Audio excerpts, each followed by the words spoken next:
8 orang diamankan dan menyita barang bukti sabu.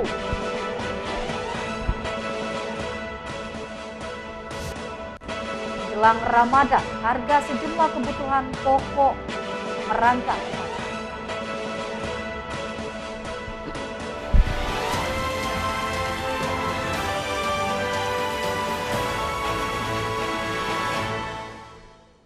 Assalamualaikum, salam jumpa pemirsa. iNews NTB kembali menjumpai Anda hari ini. Beragam informasi yang terjadi di Nusa Tenggara Barat akan kami hadirkan untuk Anda bersama saya, Rida Patiro. Inilah iNews NTB selengkapnya.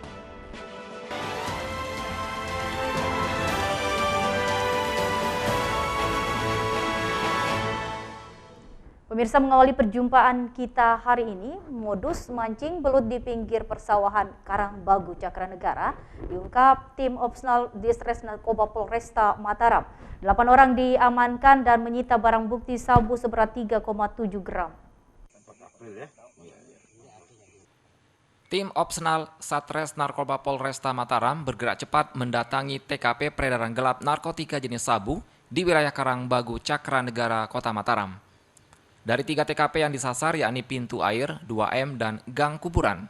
Polisi juga terhadap orang yang dicurigai pun dilakukan penggeledahan badan di tempat.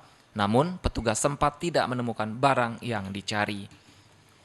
Saat petugas akan berbalik arah melewati jalan setapak pinggir persawahan, kaki salah seorang petugas tersandung benang yang ternyata diikatkan sabu yang disembunyikan oleh 2 orang terduga pelaku yang berpura-pura mancing belut.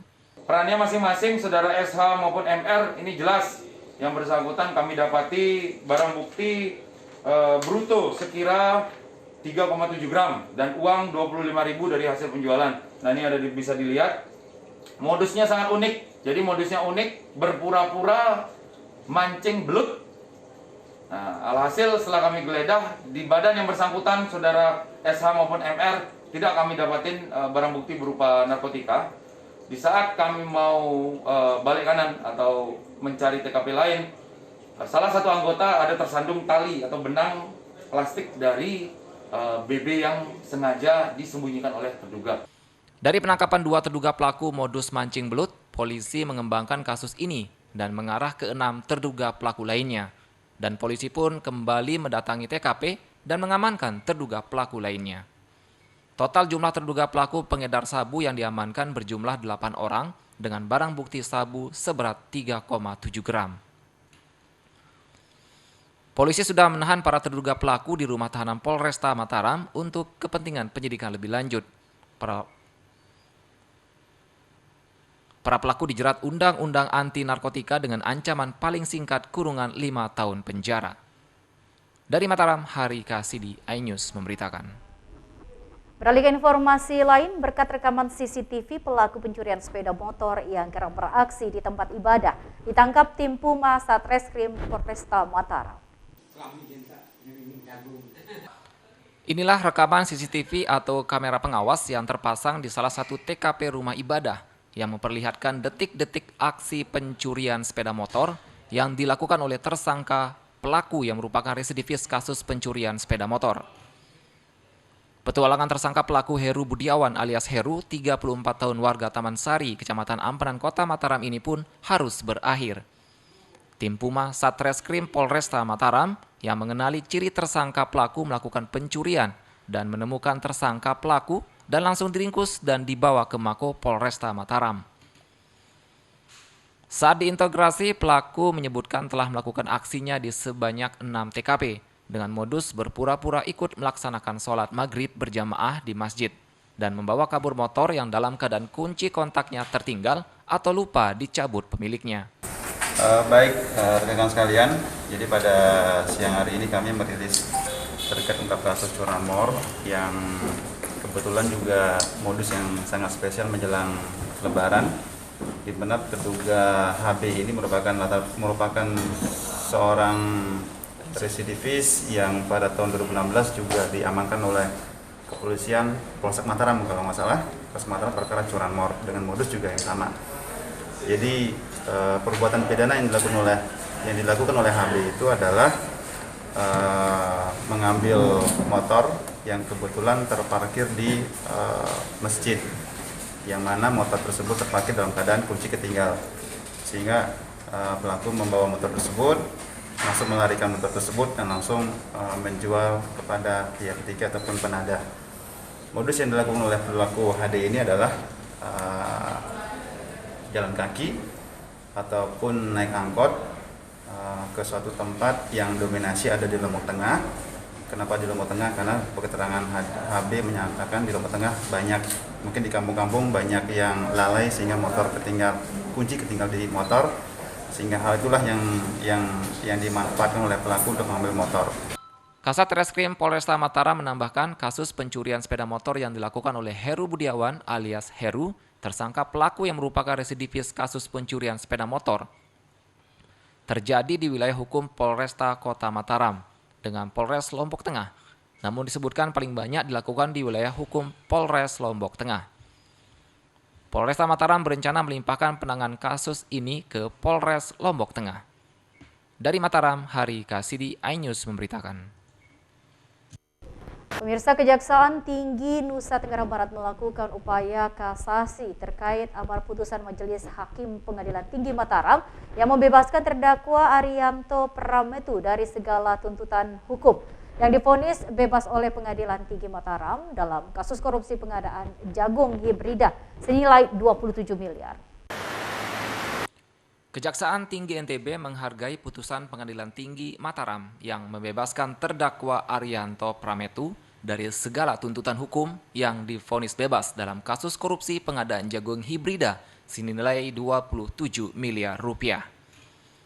Kendati demikian, pihak Kejati NTB menempuh upaya kasasi atas vonis banding terdakwa yang bebas dari segala tuntutan.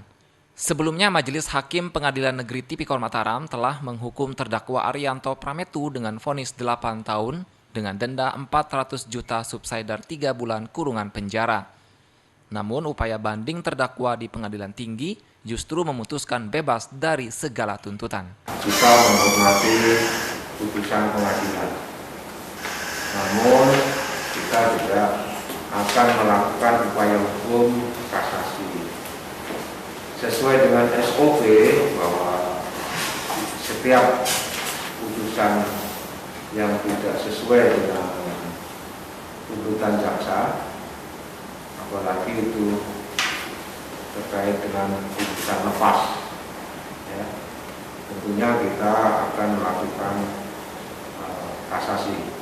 Upaya kasasi di tempat pasca diterimanya petikan putusan vonis bebas Direktur PT Sinta Agro Mandiri, Arianto Prametu dari Pengadilan Negeri Mataram.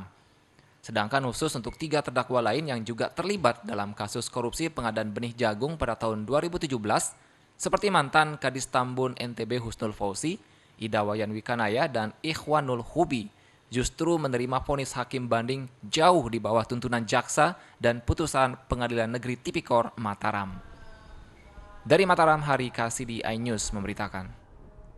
Kita beralih ke informasi lain. Jelang Ramadan, harga sejumlah kebutuhan pokok di pasar tradisional Renteng Peraya, Lombok Tengah merangkak naik. Kenaikan harga bahan pokok ini dikeluhkan para pedagang karena omset turun drastis. Jelang bulan Ramadan, harga kebutuhan pokok di pasar tradisional Renteng mengalami kenaikan. Bahan pokok tersebut diantaranya minyak goreng curah, semula harga Rp11.000 naik menjadi Rp15.000 per liter. Selain itu, daging ayam yang semula harga Rp35.000 per kilo naik menjadi Rp45.000 per kilonya. Selain daging ayam, daging sapi juga melonjak naik. Semula Rp120.000 per kilo, kini naik menjadi Rp130.000 per kilo. Naik semua kayaknya itu minyak goreng. Sekarang itu yang gitu 13. Terus yang itu 15 yang 1 liter. Selain bahan pokok, cabai merah keriting juga mengalami kenaikan dari harga Rp50.000 per kilo naik menjadi Rp70.000. Kenaikan bahan pokok ini dikeluhkan para pedagang, pasalnya omset yang diperoleh pedagang turun drastis dikarenakan para konsumen mengurangi jumlah pembelian. Seperti ini sudah sekarang sepi, walaupun dia bulan Roah tapi sepi juga. Bu, ini memang kalau jelang Ramadan memang selalu naik ayam Bu ya? Iya, biasanya dari bulan Roah dia naik. Sebulan sebelum Ramadan begitu Bu ya? Ya, terus biasanya mau masuk bulan Maulid dia naik terus melonjak tinggi sampai seharga 60. Para pedagang berharap pemerintah dapat memberikan solusi terkait harga bahan pokok agar stabil, sehingga omset pedagang dapat meningkat. Dari Lombok Tengah, Emma Widiawati iNews memberitakan. Pemirsa, kami akan kembali hadir dengan beragam informasi lain usai jeda pariwara berikut. Tetap bergabung bersama kami.